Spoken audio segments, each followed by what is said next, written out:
Our deepest longing is to belong. It's deeply embedded in our DNA.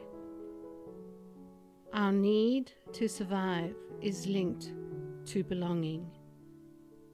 We cannot survive without the touch of a mother, without the nurturance of a mother.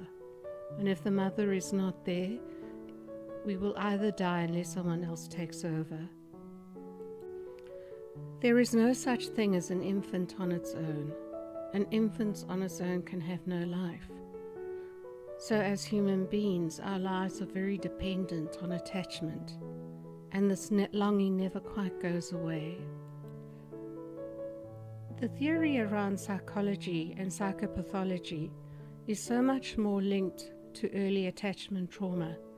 In other words, it's linked to hospitalization, the death of a parent, any form of abuse, because we now know that any attachment or breaking of attachment can have lifelong problems. The need for other people in our lives is as deep as the need to breathe, to eat.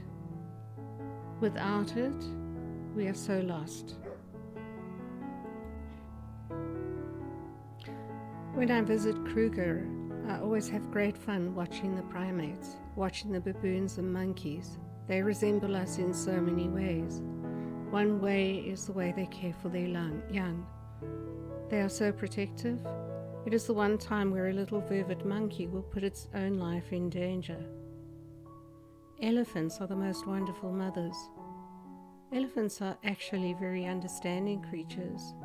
They're very benevolent, very benign.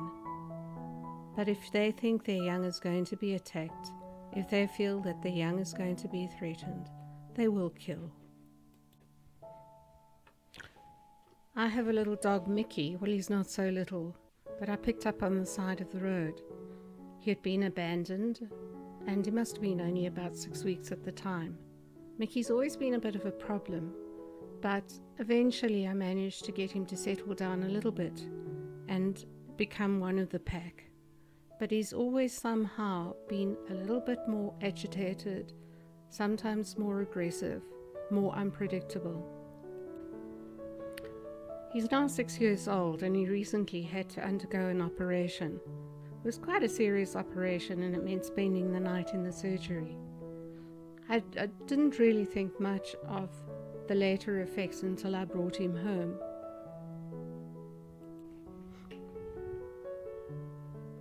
Now Mickey will not go to sleep unless he has surrounded himself with as many of my shoes as he can find. Somehow that fear of separation, that early abandonment is still there. With the lockdown, the very thing that should support us and comfort us has been taken away. Our need for people is profound.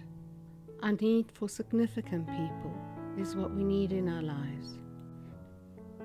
As a child, I loved horror movies. I loved scary movies. But I really did have quite a vivid imagination. And I realized at quite a young age that if I held someone's hand, it somehow became more comforting, more bearable. With the lockdown, in some ways we are like children, with no one whose hand we can hold. It is so important that we find some way to become socially connected. When we're alone, our thoughts rush around, our anxiety increases, our thoughts generally don't become happier. Unfortunately, our thoughts tend towards more disaster thinking, so connecting to others is not a luxury, it's essential. I recognize that social isolation or social distancing is absolutely essential, particularly for those who are more vulnerable. I am not against social isolation, but I am saying that we need to find ways in which we can survive this and maybe even grow. With cyberspace, we've probably never had a better era in which to start growing through connection, some kind of connection, using the internet. Many years ago, I joined a conservation group, a conservation forum, And I can say that it has radically changed my life. It has brought new interests, new people who don't only share a common interest, but also a common desire to serve conservation.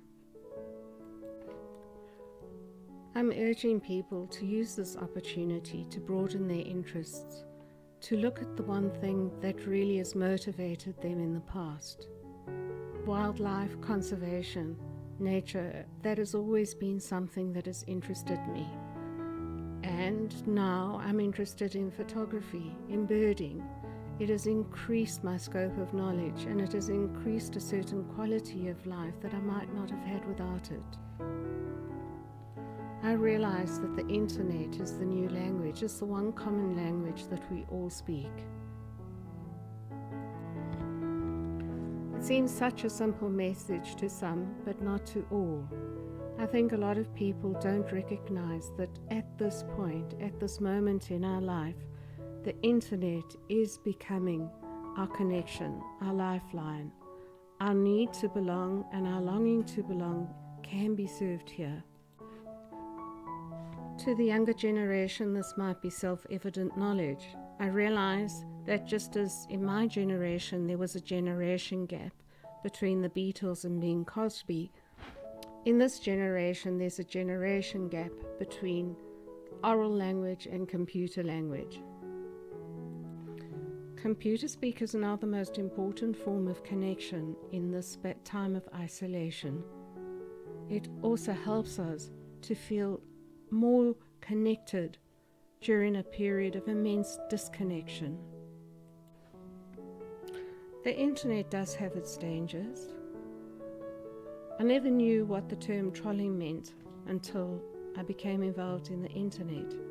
It brings out the darker side of human beings, as well as the lighter, more helpful side. Thankfully, I've not experienced too much of the trolling side.